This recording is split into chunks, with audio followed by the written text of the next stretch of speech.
আমদানির ব্যয় বাড়লেও সেই তুলনায় বাড়েনি রপ্তানি আয়।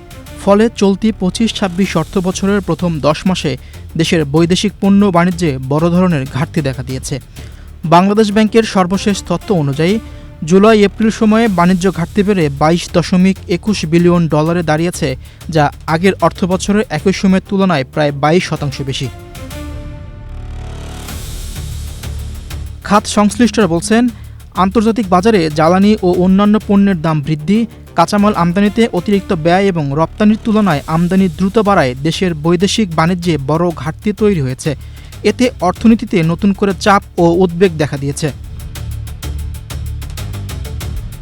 চলতি ২০২৫-২৬ অর্থবছরের প্রথম ১০ মাসে দেশের পণ্য বাণিজ্য ঘাটতি দাঁড়িয়েছে ২২.২১ লাখ ডলার, যা গত অর্থবছরের একই সময়ের তুলনায় প্রায় ২২% বেশি।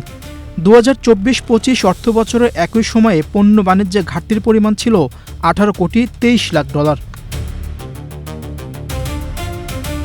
বাংলাদেশ ব্যাংকের তথ্য অনুযায়ী চলতি অর্থবছরে জুলাই-এপ্রিল সময়ে দেশের বিভিন্ন ধরনের পণ্য আমদানি করেছে ৫,৮২২ কোটি ডলারের, যা আগের অর্থবছরের একই সময়ের তুলনায় ৬.২% বেশি।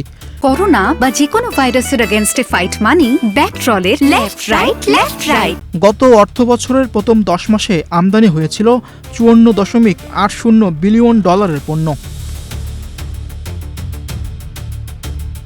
অন্যদিকে আলোচিত সময় পণ্য রপ্তানি থেকে আয় হয়েছে ৩৬ বিলিয়ন ডলার, যা গত অর্থবছরের তুলনায় ১.৫% কম। আগের অর্থবছরের জুলাই-এপ্রিল সময়ে রপ্তানি আয় ছিল ১৮.২৩ বিলিয়ন ডলার।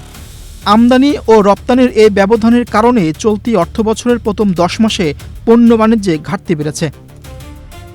খাত সংশ্লিষ্টরা বলছেন, রপ্তানির তুলনায় আমদানি বেশি, বিশ্ববাজারে জ্বালানিসহ সব ধরনের পণ্যের ঊর্ধ্বমুখী থাকায় বহির্বিশ্বের সঙ্গে বাণিজ্যের ঘাটতি পড়েছে বাংলাদেশ।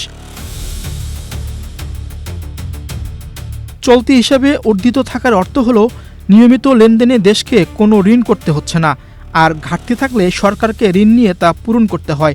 সেই হিসাবে উন্নয়নশীল দেশের চলতি হিসাবে উদ্ধৃত থাকা ভালো, কিন্তু দেশে কারেন্ট অ্যাকাউন্ট ব্যালেন্স এখন সামান্য ঋণাত্মক আছে।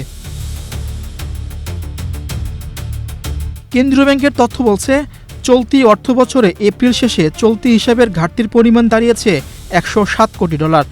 আগের অর্থবছরের একই সময়ে এ ঘাটতি ছিল ১৬৪ কোটি ডলার। সামগ্রিক লেনদেন ভালো অবস্থায় আছে বাংলাদেশ।